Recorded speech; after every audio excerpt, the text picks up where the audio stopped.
guys, are you interested in planting, craft making, DIYs, pets, travels, cooking, and healthy lifestyles? Don't forget to subscribe and click the bell button. Hi guys! For today's video, tayo ay magluluto ng yogurt vegetable pasta. Ayan. So, ngayon, ito yung ating mga ingredients. Meron tayong, ito yung ating mga sangkap guys. Meron tayong kamatis, bell pepper or capsicum, sweet paprika, turmeric, sesame oil, salt and pepper. Meron tayong coconut oil, pasta, and then we have yogurt, cauliflower, broccoli, garlic and onion, at saka carrots. Tapos ayun, meron tayong bisita dyan. So, ayan guys, maghihiwa muna ako. Then, I'll come back to you. Ayan guys, kumukulo na yung ating water. Lagyan na natin yung 1 teaspoon na salt. Natin yung ating pasta. Ayan. Lutuin lang natin ng 10 until al dente. Maghiwa na tayo ng ating mga gulay, guys.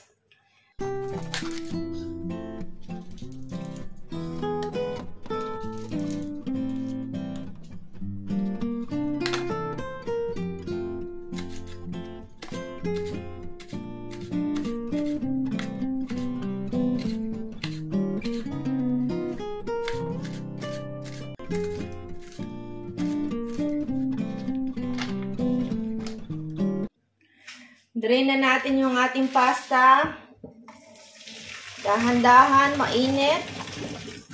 Kumukulo, kumukulo. Ayan. Maglagay tayo ng konting mantika para hindi magdikit-dikit. Tapos, haluin lang natin ng ganyan. Ayan. Set aside muna natin yung ating pasta at tuloy tayo sa ating paghihiwa. Carrots naman ang susunod. So, ang pattern natin dito ay puro pahaba.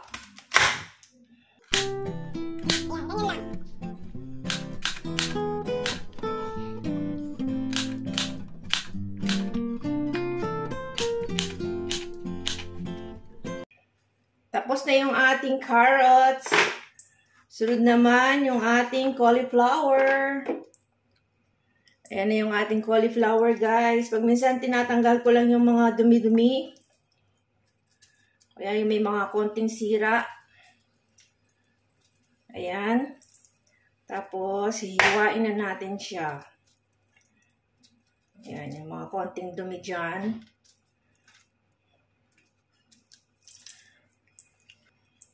Hiwain na natin.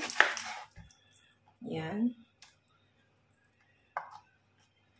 Pag minsan ginagawa ko, pinaghiwa-hiwalay ko na lang tapos doon ko na lang paliliitin or yung smaller size para mas mas madaling kainin.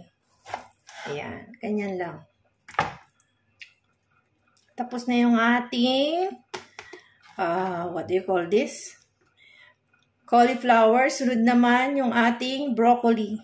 Sa broccoli, guys, yan.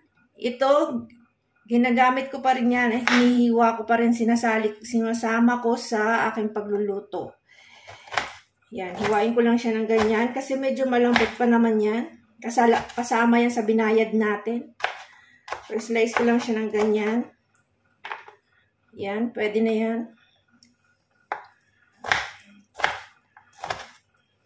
Sunod yung ating mismong broccoli.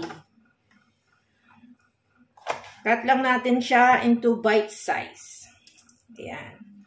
Minsan ganito ang ginagawa ko para mas madali siyang hiwain.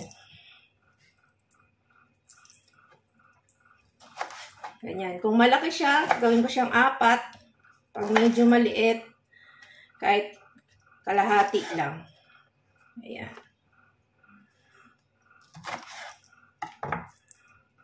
Tapos na yung ating broccoli. Ayan. Yung ating kamatis naman. Ayan. Iwain na natin yung ating kamatis. Kahit medyo malaki, okay lang.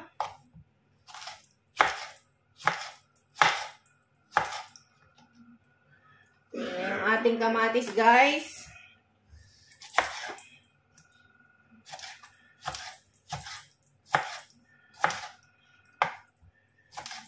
Tapos, bawang sibuyas na lang.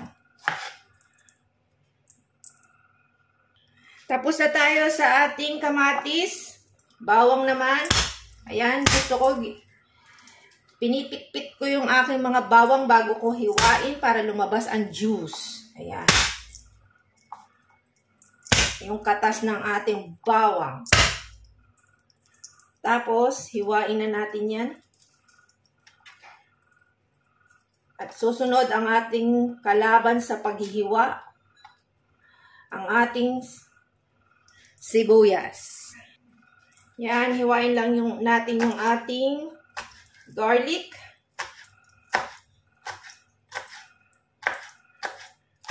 Dahan-dahan sa paghiwa, huwag pati yung mga daliri mahiwa.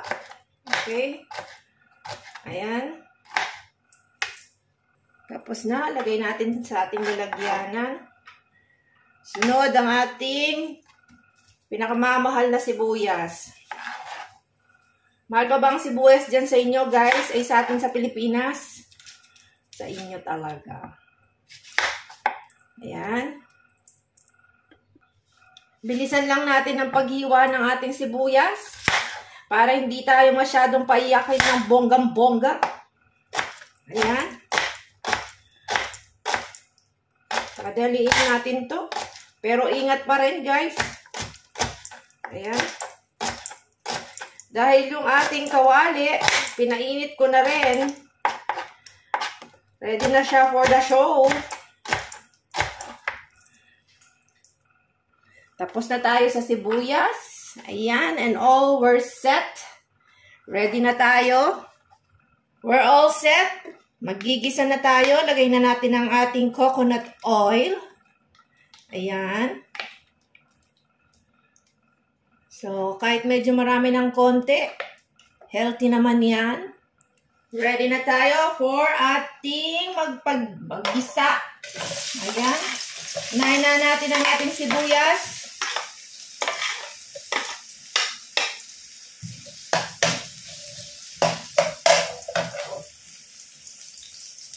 Okay na yung ating sibuyas. Lagay na natin yung ating bawang.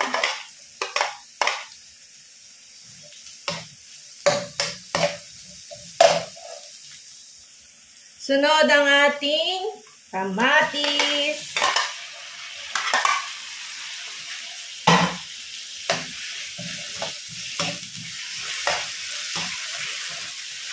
Lutuin lang natin ng husto ang ating kamatis. Then, susunod na natin yung ating carrots.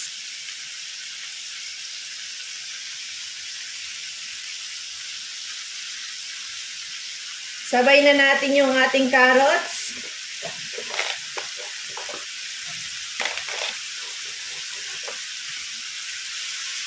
Ihalo natin ito, guys.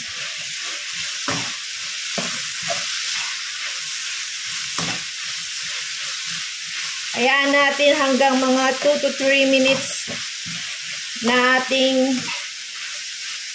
hinahalo.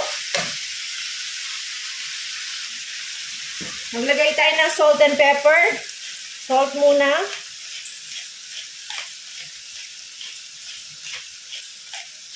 Then, pepper.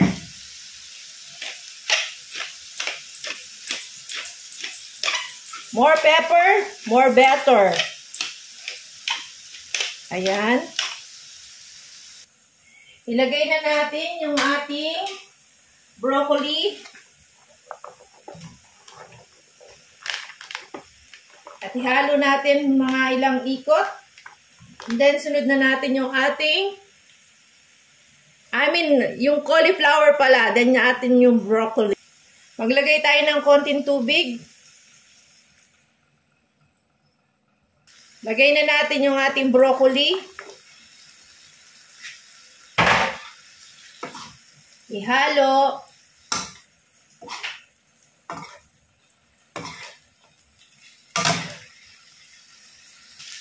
Maglagay tayo ng konting sweet paprika.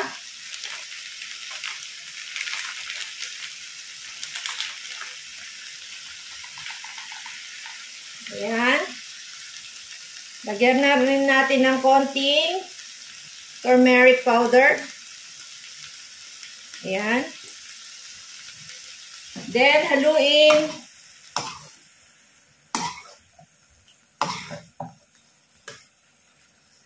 Sama na natin ang ating bell peppers or capsicum. Of course, halo-halo. Ayan. Lagay na natin yung ating yogurt. Yung ating star.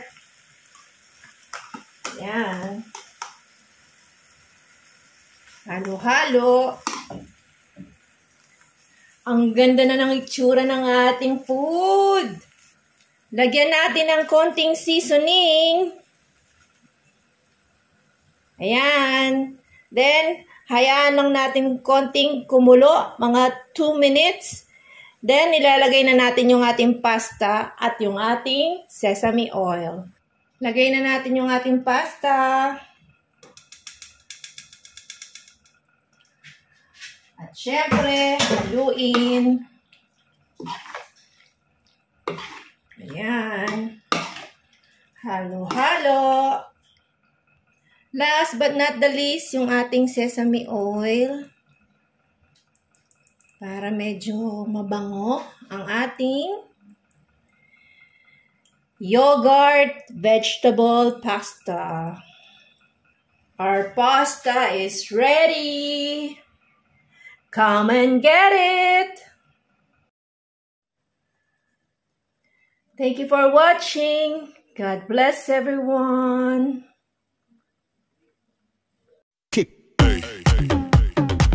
Thanks for watching. God bless everyone.